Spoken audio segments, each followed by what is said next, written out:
To really provide a truly new and a truly variable training stimulus, we need to periodize our training program. My time, I don't need a paddock. What? This is my dream, time to manifest it. Hey. I've been starving on my demons, slay like anorexic. Why you present? Stop with all the questions, time I teach a lesson. What is up, team? This is Quinn Stilson with The Quan Coaching. Here today to tell you all about why you absolutely need to have a long-term training plan, and specifically why you need to have a long-term training plan that follows the model of periodization. But what is periodization? Well, periodization is the planned manipulation of training variables, specifically volume and intensity, which we'll talk about in a second. And it's the planned manipulation of these variables in order to arrive at three main benefits. One, it allows you to optimize your performance at certain desired time points. Two, it allows you to decrease your risk of overtraining. And three, it prevents plateaus. It prevents stagnating in muscle mass gain, in muscle strength gain, or power gains. Let's talk about how periodization works, first of all. Well, periodization essentially, again, manipulates those two main training variables of volume and intensity. Volume being reps times sets times weight, so essentially the total amount of weight you're moving during the workout session, and two being intensity, or how close you're working to your 1 rep max. AKA, if you're working at 95% of your 1 rep max, you're going to be working at high intensity, versus if you're working at 75% of your 1 rep max for maybe 12 to 15 reps, you're going to be working at lower intensities. So you can imagine if you work at higher volumes and lower intensities, you're going to be working for a hypertrophy focus. You're going to be working in that 6 to 12 rep range at a lower percentage of your 1 rep max, versus if you're working at higher intensities and lower volumes, you're going to be more focusing on strength and power. You're going to be working more in that 2 to 6 rep range, closer to 95% maybe even of your 1 rep max. So what periodization does is it shifts our focus either on a day-to-day basis or in a block-by-block basis. We'll talk more about this later, but first I want to talk about who is using these periodized models. One main group always uses periodized models, and those are the athletes. We always talk about on this channel how it's so beneficial to train like an athlete, and here is just yet another example. Athletes are doing this because it benefits them in those three ways we already mentioned. One, again, it optimizes their performance at certain time points. For this, we need to understand the fitness and fatigue paradigm. What this paradigm states is that if you induce a training stimulus, you're going to get two things. One, increased fitness, and two, increased fatigue. So let's take an example. If you go into the gym and you're going to work on your bench press, you work on your bench press for a few sets, and what this is going to do is increase your pec hypertrophy, increase your pec strength, and it's also going to improve your neuromuscular ability to actually perform the bench press. AKA, you're improving your fitness at the bench press. Now, what you're also simultaneously doing is increasing your fatigue to actually perform the bench press. Thus, if you perform the bench press the next day, you're going to perform worse because you have all of this increased accumulated fatigue from performing the bench press the day before. And then you can imagine if you perform it 3 days in a row, your performance will continue to decline due to continued accumulating fatigue. Now, the last part of this fitness fatigue paradigm then is something known as preparedness. Now, what preparedness is essentially fitness minus fatigue. Thus, you can imagine to be the most prepared to completely optimize your performance, you want the highest level of fitness and the lowest level of fatigue. So how does periodization work to do this? Well, if you decrease volume leading up to the big event, what you're going to do is decrease fatigue. And this is because fatigue dissipates at a faster rate than does fitness. So if you're decreasing your volume leading up to that big race, that big playoff competition, you're going to increase your preparedness or increase your optimal performance by maintaining your fitness, by maintaining that intensity, but also decreasing your volume to decrease the fatigue. The next two reasons why athletes are using a periodized model are really beneficial, not only for athletes and those performing for a sport, but are beneficial for everyone and for you watching this video. The next two benefits being decreasing overtraining and limiting plateaus. So how does it do this? Well, it decreases overtraining and it limits plateaus by allowing for a variable and a new training stimulus at every workout session. You may have heard of progressive overload, and progressive overload is a super important concept. Essentially what it is increasing your weight each time you go into the gym and trying to lift heavier every time. And while that does provide a little bit of a new training stimulus, we can't stop there, because to really provide a truly new and a truly variable training stimulus, we need to periodize our training program. We need to be working at different volumes and different intensities at least every block, or maybe even day to day. So that's one way it's going to limit plateaus. You may have noticed that if you train for 12 to 16 weeks and you're new to the gym, you may get a lot of gains for those first 16 weeks, but then you may see that you start to plateau. Well, one reason for this is likely because you are not providing a new training stimulus. Your neuromuscular system has already adapted to just simply progressively overloading every day. You need to vary the training stimulus more by creating a long-term plan to specifically vary your volume and intensity to provide a new stimulus for more muscle growth and more muscle strength to be achieved. And there was actually a study done that specifically looked at these plateaus. The study was called Different Patterns in Muscular Strength and Hypertrophy Adaptations in Untrained Individuals Undergoing Non-Periodized and Periodized Strength Regimens. What they found was that for the first 6 weeks, the non-periodized and periodized models were very similar in regards to their strength and hypertrophy gains. However, from weeks 6 to 12, the periodized model far outshined the non-periodized model. So when we're hitting those plateaus, we're going to start to see why that new variable training stimulus is going to become so important. In weeks 6 to 12, the periodized programs allowed for 7 to 9% increase in strength compared to only a 1.5% increase with the non-periodized models. And hypertrophy was similarly affected by also being increased with periodized models, because again, we're limiting that plateau by varying our volume and intensity with a long-term periodized model. Also allows us to better adhere to our training programs, aka it gives us a psychological benefit.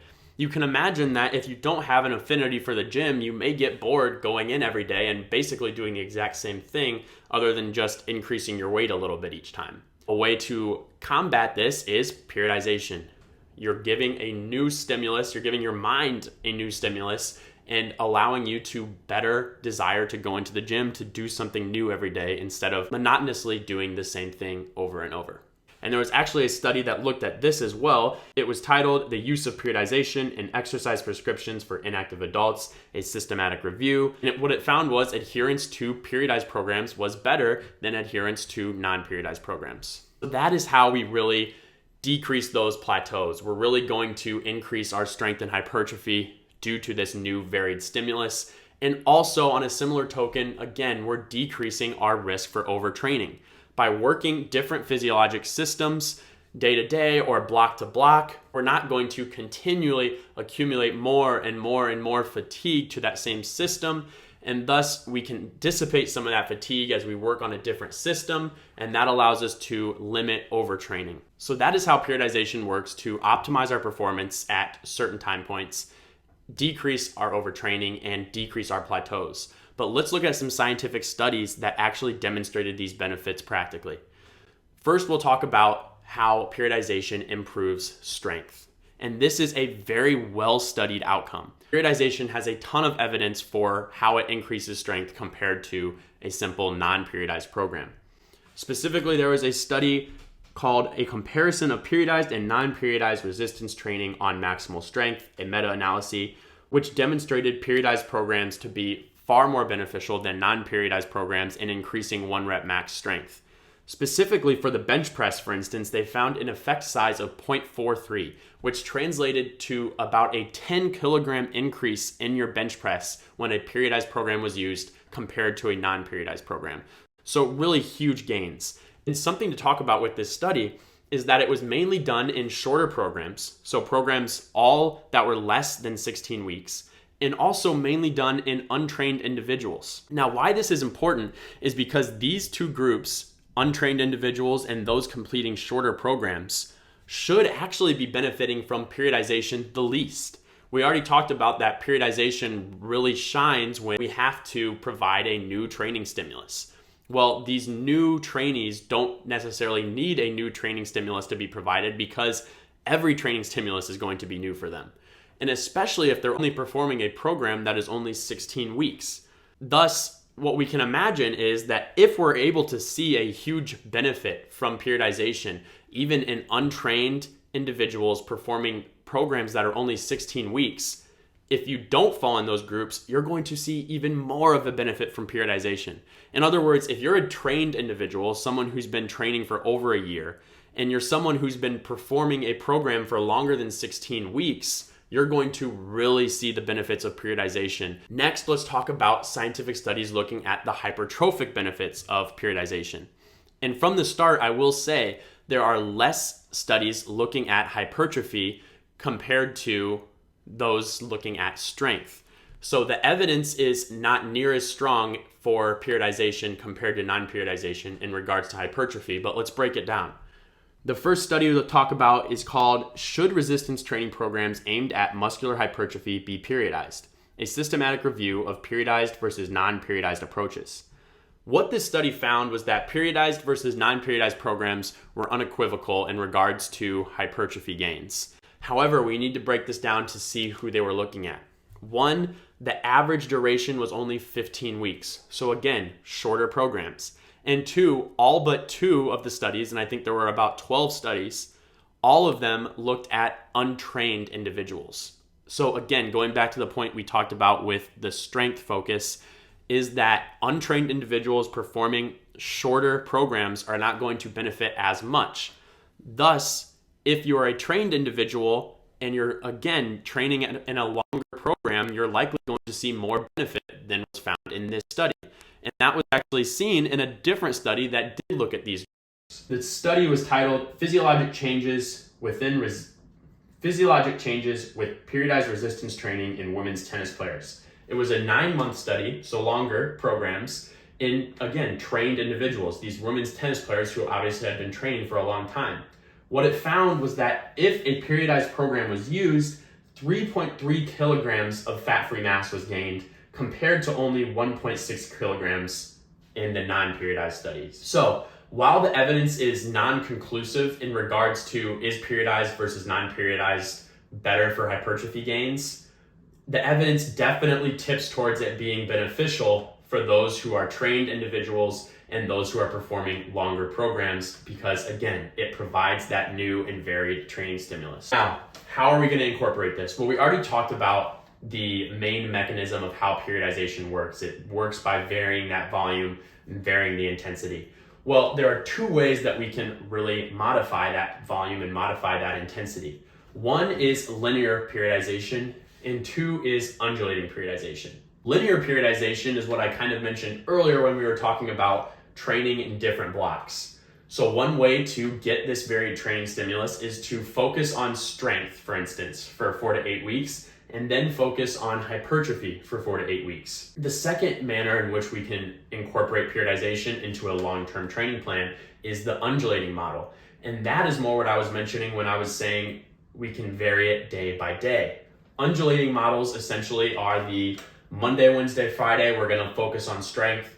Tuesday and Thursday, we're gonna focus on hypertrophy. There was actually a study in 2022, so a very recent meta-analysis titled Effects of Periodization on Strength and Muscle Hypertrophy in Volume-Equated Resistance Training Programs, a Systematic Review and Meta-Analysis. What it demonstrated was that the 1 rep max strength outcome was increased more in an undulating model compared to a linear model. That being said, there are other studies that have proven no difference between undulating and linear models, so the evidence is still inconclusive. However, it does tip towards undulating models being more beneficial. That being said, you really can't go wrong.